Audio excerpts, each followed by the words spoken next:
coming a long way because, as you quite rightly said, we have a Ministry of Equal Opportunities of Equality between women and men. But this came a long way.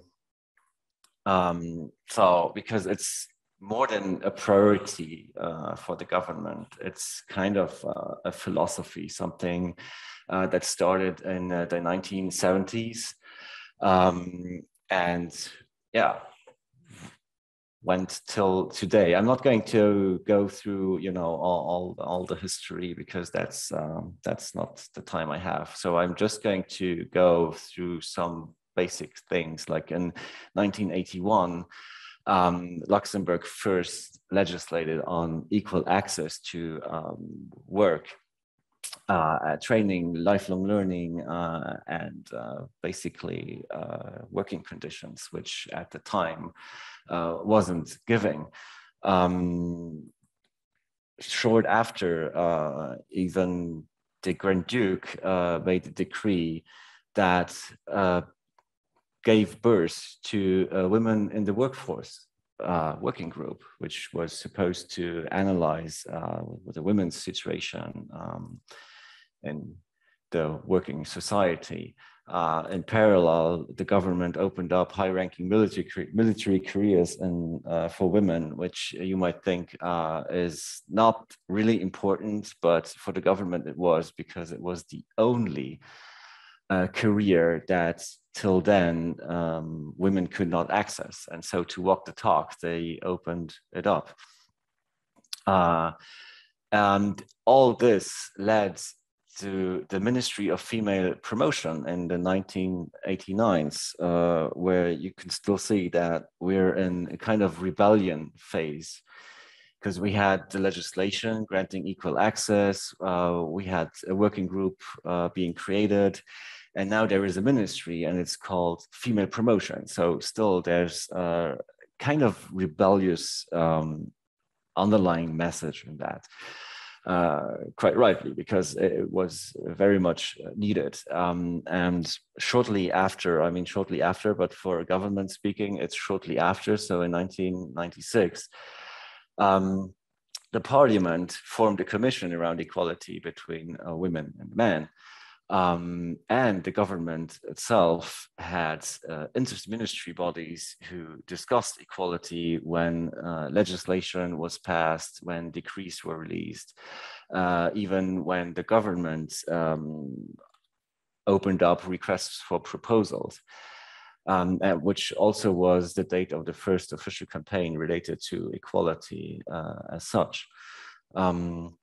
This was shortly followed by us signing the Amsterdam Treaty on Gender Mainstreaming, and then in 1998, we had legislation introducing the delegates of equality amongst the employee delegation, who's supposed till today to keep an eye on be it equal pay, be it non-discriminatory hiring processes, be it promotion processes, everything which is in relation to equality.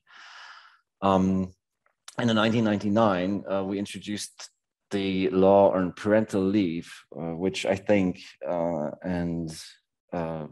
both Julian and Karen mentioned it when we speak about parental leave or women falling out of the workforce. We often tend to refer or to speak about children, but this is kind of a unilateral view, because we think that men too they can't have children, biologically speaking, yet, but they can make the choice to take care of the children or to take care of sick relatives, parents, for example, which will all go into this law on parental leave, which includes leave for other social means or needs as well.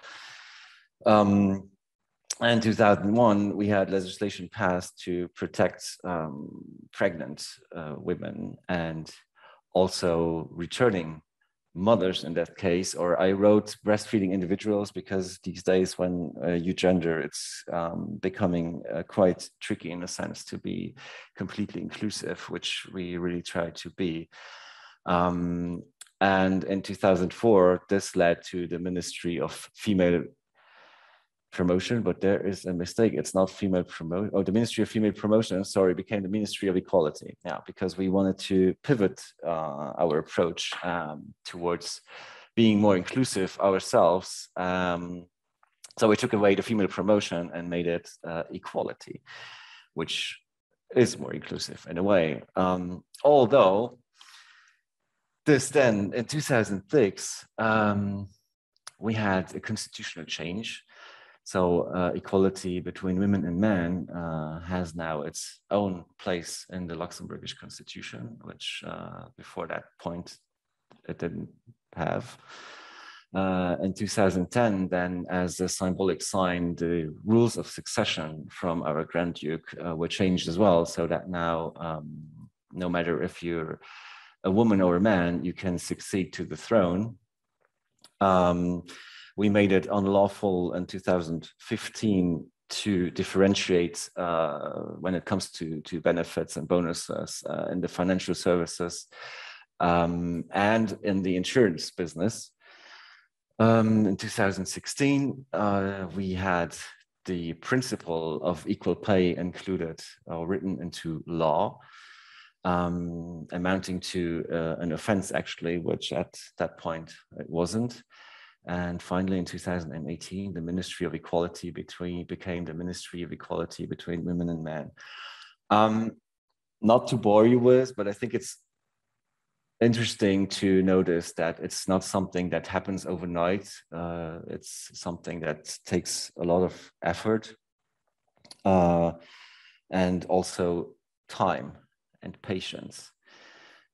So where I'm going to have a different presentation than my colleagues before is that I will focus more on kind of a philosophical approach, or who we are, what we do, and what we learned, how people perceive us, and which gave us more or less traction. And so we try to pivot on this, as you would pivot a business model. We pivoted our approach to how we speak about equality, where there's a big difference between equality and equity, which I'll come to shortly, because I think that's really, really important.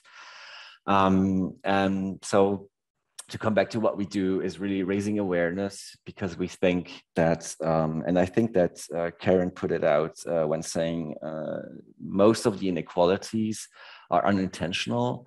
They grow systemically, and it's not that it's done on purpose. It's because you're just so much into operations that you don't notice, which shouldn't be an excuse, and it isn't, but that's just an explanation maybe why we do not try to blame too much and not try to tell what's right and what's wrong. Rather, we try to help people seeing or get a perspective on what they're doing and where they are, societally speaking. So, of course, we provide the support, be it to like discover or to have the statistics right, and also to remediate to the situation, and we legislate. But most importantly, it's not what we're doing, it's what we're not doing. We do not create a shift between women and men. Nor are we saying that women are better than men or men are better than women, because that's what we learned with experience, is what the public thought of us. That when we go out and we say, you need to do this for women, and they always heard the word women.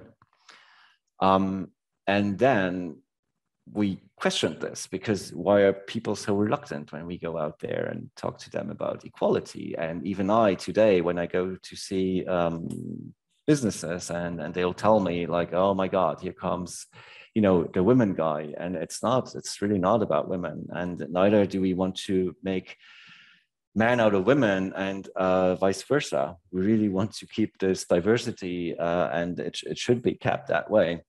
But it's really, really important to mention, although it's super basic, but this is what happened out there, and this is how we were perceived when dealing with these issues. It's the same thing when I talk about equality and equity, whereas you can say, why are you the Ministry of Equality between women and men? So not sure that's how we were called, but it's really about equity. It's giving the same chances, opportunities, and respect to everyone. And making no difference. But there again, this is not how it was perceived out there. And so to do all this, to raise this awareness, we have media campaigns around professional equality in all of its aspects. We have this committee on the government level, which is supposed to help government entities make equal choices, or at least equitable choices wherever possible. We publish materials around all aspects of the life of people, in the sense that we do from school books to senior citizen magazines, where we talk about equality, because we think that in order to have this going on in the future, you have to have a solid basis, and the basis will come from the children, and it needs to be supported now from active society. So we'll really try to act on all these levels, which brings us to being present at student fairs, at job fairs. We do workshop interventions, and so on. I mean, we recently joined the Equal Pay International Coalition to exchange further on the matter, but this is not something I want to go into, because I want to talk less about procedures and legal, but more really about how people see us and why they follow this philosophy of equality, and why they finally think that it's the right thing to do. And of course, we develop teaching material and promote gender equality throughout partners. The support, we have tools, and I heard the word before, like doing analysis on salary, which we have as well, but I'll come to that later on too. So classical things, brochures, and cooperation with social partners, which is very important, because we're not on our own, and who's better placed than people actually doing the work and being on the terrain, so to speak. And also supporting this function of gender delegates within the companies, which is really, really important.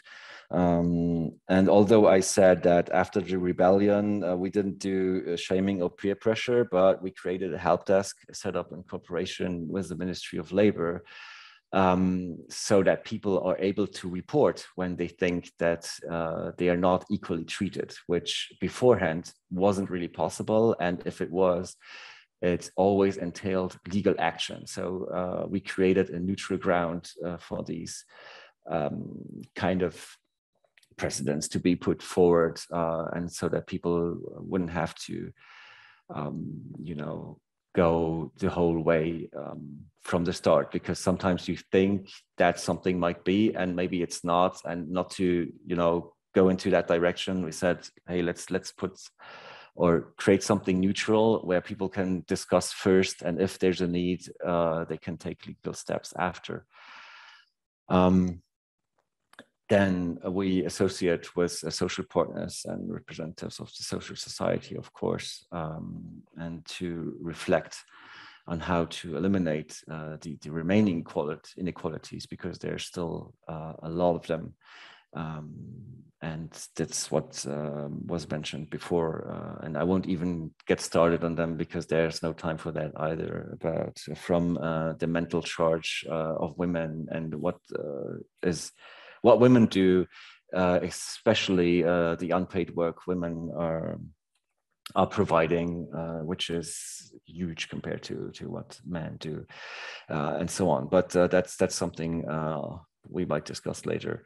We, of course, provide a platform to exchange route equality, because we think as a government, this is something we can easily do, like federate between the players and offer that kind of platform, which others, I mean, they might, and we invite everyone to do it, but who's better placed than we are in an objective kind of way to do this. So that's something we provide as well. And then finally, there's the LUJIP, so a tool to identify systemic pay discrimination. Again, because we think it's really unintentional and it's often systemic. So in cooperation with the Swiss government and the University of Bern, we provide this tool free of charge, where employers and even employees, if they are a gender delegate, for example, or if they are a designated employee, they can use the tool to look up if there are any systemic pay discriminations. And there too, maybe just to mention it, the tool goes a little bit further than just semi-logarithmic or like ordinary least squares regressions, as we call them, analysis. So you can go down to see if there are, based on a series of individual qualification characteristics, or sorry about that. It's like education, years of service, or professional experience, job-related factors, as some mentioned earlier on, levels of skills, if there are discriminations there. So to make it as objective as possible, and not just keep it to the median gap.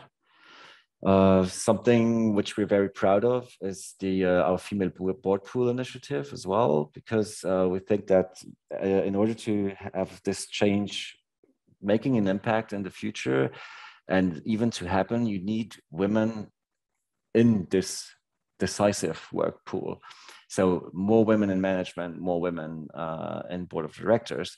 And often we hear that there aren't any women interested, we can't find any, and all that type of excuses in a way. So we launched an initiative which is called the Female Board Pool, where we help professionals, free of charge, of course, to screen for female candidates, and even go as far as offer them courses if needed, if there's a need to further qualifications, and so on. Then, as was mentioned as well, time is short often, and it's very demanding for employers to question themselves and to go this way of transparency, as well, as transparency is one of the key criteria to achieve equality of pay. There we created the Positive Action Program, as we call it. So it's a government-sponsored program assisting companies in becoming more equal, or at least discover in which areas they might be unequal or not just. On focusing on three pillars: the equal treatment of men and women in recruitment process, terms of remuneration, valuation of qualifications, which is something that goes into the LUJIP. But we think if you're a big corporation, or even for SMEs, and especially in these times, it's critical, time is critical. So we'll help them out, and we will do it for them.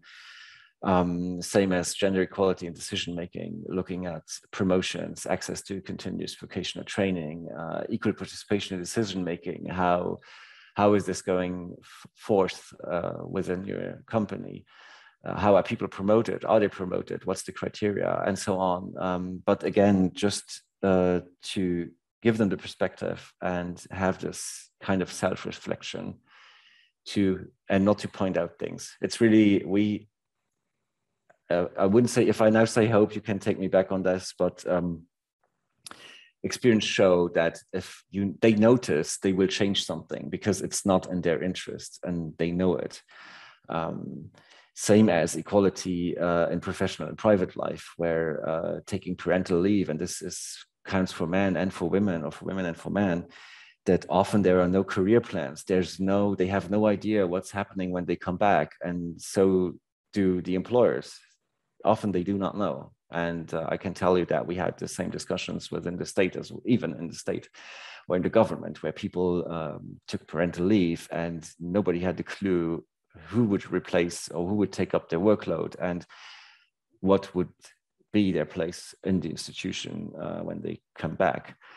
And this goes into how a task organized, the work-life balance is achieved and enhanced, where I can tell you that based on experience, everybody has it, and everybody will tell you now you can work half-time, full-time, 3/4, no matter, you're flexible. But all these questions coming with it, who is going to take up the workload? How is this unconscious bias amongst your colleagues who might take up some of your workload? How are you actually managing this, or have you even thought about it? It's the same thing, although in a different aspect, when people speak about diversity, and they forget that diversity means conflict management, which nobody actually really talks about. They all talk about how nice diversity is and how important it is, but with diversity comes conflict management, which is not addressed at all, at least not, or at least wasn't in Luxembourg. And this is something we want to change as well. So we legislate, of course. So gender discrimination or discrimination based on gender is an offense. And we even had discrimination based on gender written into the labor code. Same goes for the access to employment, selection criteria, recruitment conditions. So you cannot discriminate. This is against the law.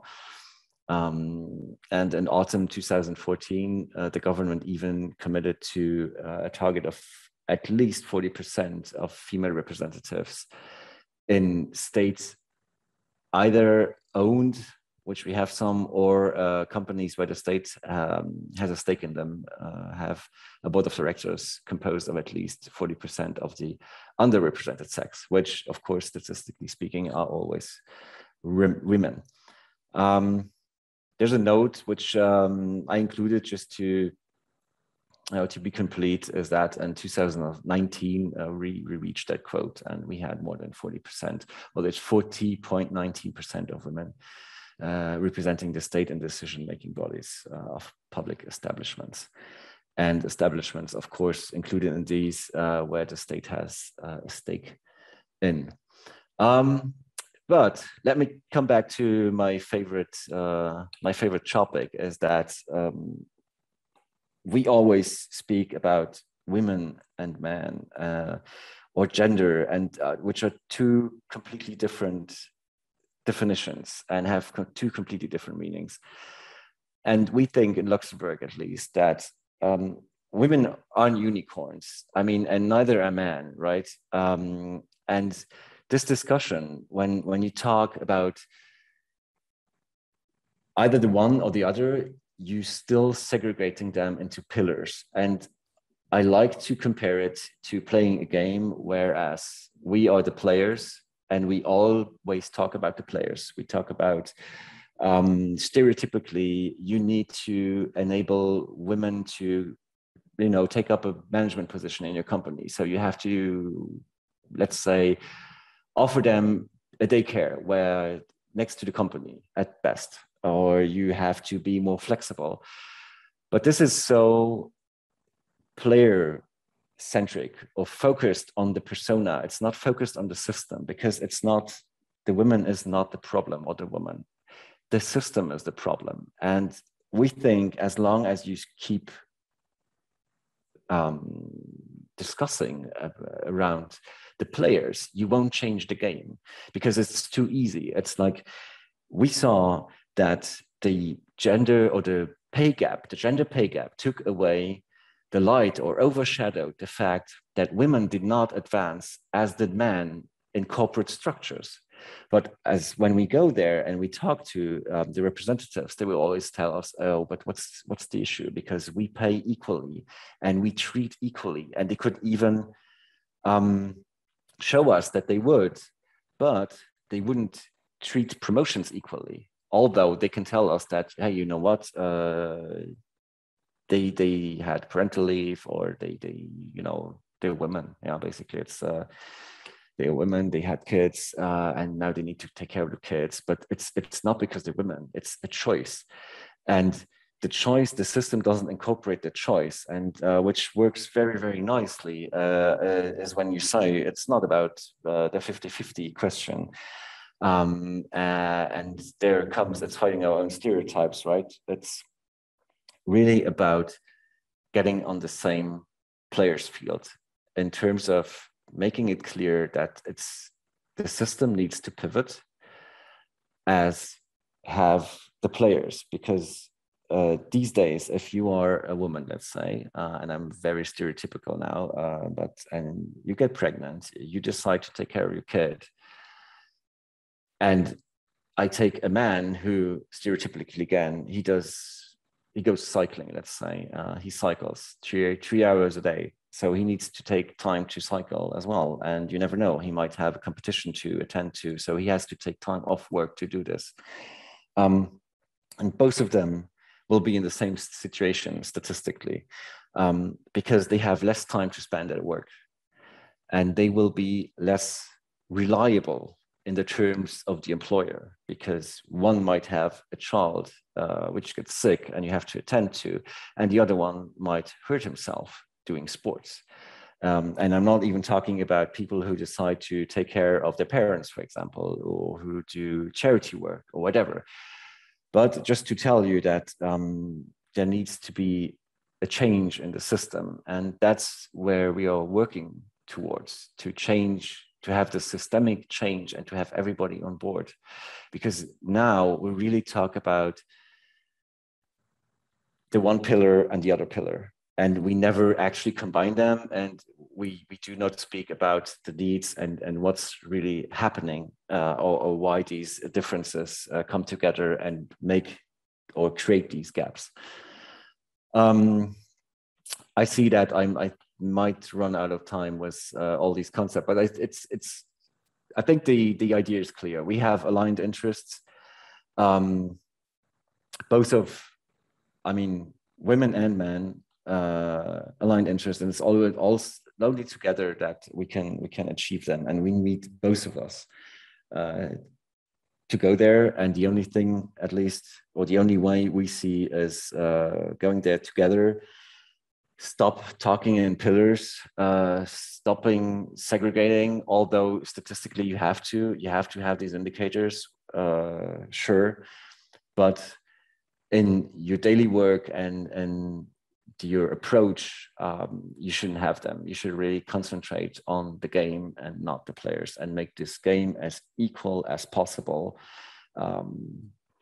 Yeah, I think I'll stop there and have the questions, because I'm more of an interactive dialogue guy. I prefer having the dialogue. So I'll say thank you. I have...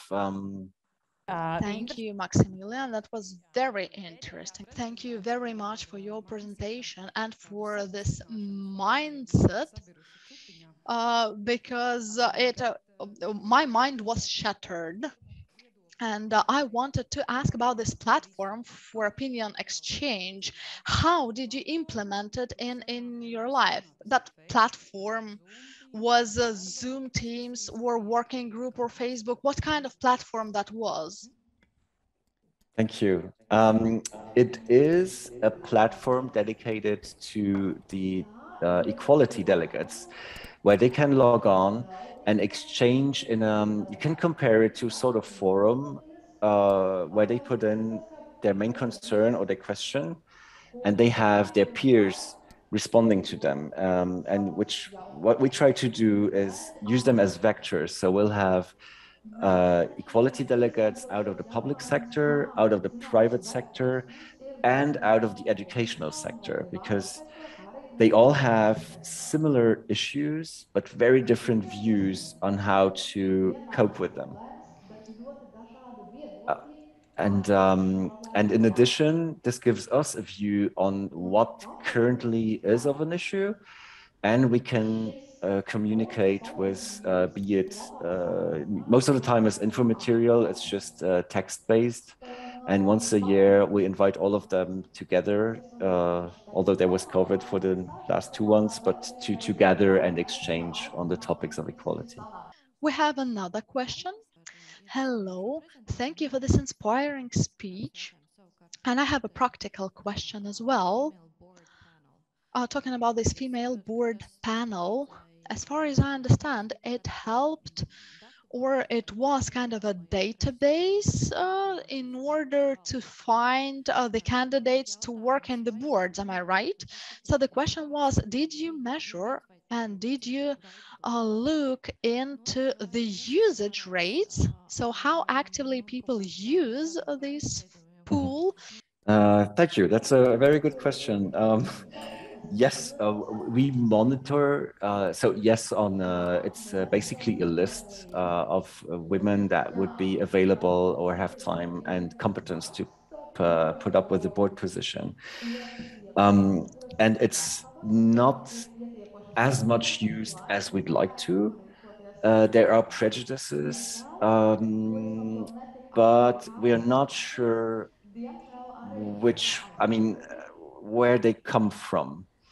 And one thing I can tell you, and that's why I talked about conflict management, is that if you have a board composed of only men and the board position becomes available, and this goes into, if it would be women, I think philosophically or psychologically speaking, we would be on the same page, that they rather tend to choose one of their own rather than an outsider, and speaking in mentalities, because this creates conflict, and who wants conflict, right? Because that's not how we are raised or they were raised, and how management works these days. People, like, especially on board levels, take decisions fast and move on and do other things. Hello, Maximilian. Hi. I have a personal question. Well, you see that we mostly have women in this audience, and I have noticed that in Latvia, when we discuss these issues, mostly there are women participating in this discussion. So I want to ask you, what was your personal motivation to dive into these issues? How much time do we have? Okay, I'll try to make it short. So I've come a long way as well. So I started for a big multinational corporation where I was responsible for the global lawyer network, a worldwide lawyer network, and I traveled a lot. I really traveled a lot, and as it happened, my then fiancée and I, we became pregnant, and we had our first child. And I went to my boss and told him that, hey, you know what? I'm going to take parental leave. And this was back in 2006. And he told me, as being a Dutch company, it's a US company, but it's domiciliated in the Netherlands. And so he told me that, yeah, I mean, you sure? Because there's a promotion waiting next year. You're going to become vice president of global procurement. And it's not really the best time to take parental leave. So like, well, who are you to judge? I mean, I think it's the best time to take parental leave, and I'm going to take parental leave. Whereas he said, yes, but couldn't you take parental leave half time? And at that time, I thought, no way, because why take half time, half pay, full work, because he's never going to let me work half. That's not going to happen because there's no reduction in workload, right? So I got fired, which was a blessing in disguise, actually, because I had a tremendous time with my kid at the time. Even stayed at home a little bit longer, but uh, had the need after 1.5 years to go back and work. But I was emancipated in a way because my wife worked full time at the time in merger and acquisition. So she traveled a lot as well. And I was the stay at home dad, and looked for a half-time job. But I was a man. I'm still a man. I still am a man. And I got a lot of rejections because you know, you can't just work half the time and be at home with your kids and be a man. Nah, that's not working. And that's where a first seed, I think, was planted about, you know, why? I mean, why are you making a difference? The other thing is that at quite a young age, while I managed this lawyer network and traveling a lot, I saw that people, no matter what their professional position is or what their social position is, they all have the same needs and they all have the same issues. This now might say or sound blunt, but this is what made me do what I do today, because I like to question and to give this other perspective. And of course, I like to be challenged as well. It's not that I know everything, I don't know anything. I mean, it's just about challenging and changing perspectives. And that's, I think, what brought me here, and what keeps me going. Because I think that everybody should have the right to express her or himself uh, as they please. And it's always a systemic question. It's not a personal, it's like treating an illness. It's not the symptoms you have to treat. I mean, it's really the illness. And I don't want to sound negative.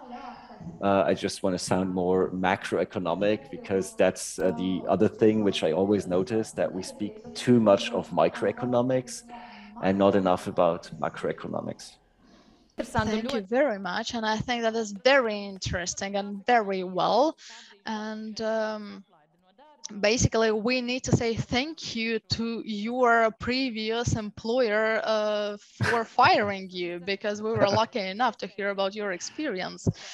But I hope that we will be able to meet again and to continue discussing this topic.